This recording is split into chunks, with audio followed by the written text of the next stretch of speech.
കൊണ്ട് ജർമ്മനി സെറ്റിൽ ആവാനായിട്ടൊരു എളുപ്പവഴി പറഞ്ഞു തരട്ടെ. സർവൂസ്, പണ്ട് ഞാനൊന്ന് ജർമ്മൻ പഠിക്കാതെ എങ്ങനെ വരാമെന്ന് പറഞ്ഞായിരുന്നു. ഇതിപ്പോൾ ജർമ്മൻ പഠിച്ചിട്ട് നമുക്ക് എങ്ങനെ വന്നു, ഒരു ഒറ്റ വർഷത്തെ പഠിത്തം കൊണ്ട് അത്യാവശ്യം നല്ല സാലറി, വലിയ സ്ട്രെസ്സൊന്നും ഇല്ലാതെ എങ്ങനെ സെറ്റിൽ ആവാൻ നോക്കിയാലും.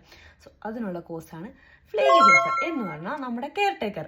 പക്ഷെ നമുക്ക് കെയർ ടേക്കർ ചുമ്മാ ആവാൻ പറ്റത്തില്ല, എന്തെങ്കിലുമൊക്കെ ഒരു കോഴ്സ് പഠിച്ചിരിക്കണം.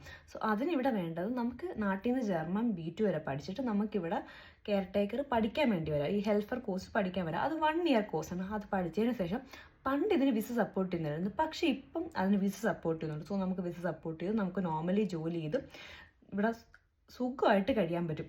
ഇതിന് ഭയങ്കര സാലറി വ്യത്യാസം ഒന്നുമില്ല. ഒരു നേഴ്സിനെ കാട്ടി 400 യൂറോ മാത്രമേ മാക്സിമം ഒരു ഹെൽപ്പറിന് കുറവ് എത്തുള്ളൂ. അതിപ്പം നൈറ്റും വീക്കെൻഡും ഒക്കെ ചെയ്യുന്ന ആൾക്കാരാണ്. ഓഫ് കോഴ്സ് ഒരു നേഴ്സിനൊപ്പം തന്നെ സാലറി കിട്ടുന്ന ആൾക്കാരും ഉണ്ട്. നമുക്കിതിന് അഡ്മിഷൻ കിട്ടാൻ വേണ്ടി B2 വേണമെന്ന് ചോദിച്ചാൽ ആക്ച്വലി വേണ്ട. പക്ഷെ നാട്ടിൽ നിന്ന് അഡ്മിഷൻ കിട്ടാൻ വേണ്ടി തീർച്ചയായിട്ടും എല്ലാവരും B2 ചോദിക്കുന്നുണ്ട്. പിന്നെ ഇവിടെ ഞാൻ കണ്ടിട്ടുള്ള മിക്കവരും വെച്ചാൽ ഹൗസ് ബിൽഡിംഗ് പഠിക്കാൻ വന്നിട്ട് ഹൗസ് ബിൽഡിംഗ് പറ്റാത്തത് കൊണ്ടോ അല്ലെങ്കിൽ എന്തെങ്കിലും കാരണവശാലായിട്ട് ഫ്ലേഗിഹിൽഫറിലോട്ട് മാറുന്നതായിട്ടാണ് കണ്ടിട്ടുള്ളത്. ഈ എക്സാം തീരുമ്പോൾ, ഫ്ലേഗിഹിൽഫർ എന്ന് പറഞ്ഞാൽ 1 ഇയർ കോഴ്സാണ്. ഇതിൻ്റെ എക്സാം തീരുമ്പോഴേക്കും നിങ്ങൾ B2 സർട്ടിഫിക്കറ്റും കൂടെ വെച്ചാൽ മാത്രം മതി.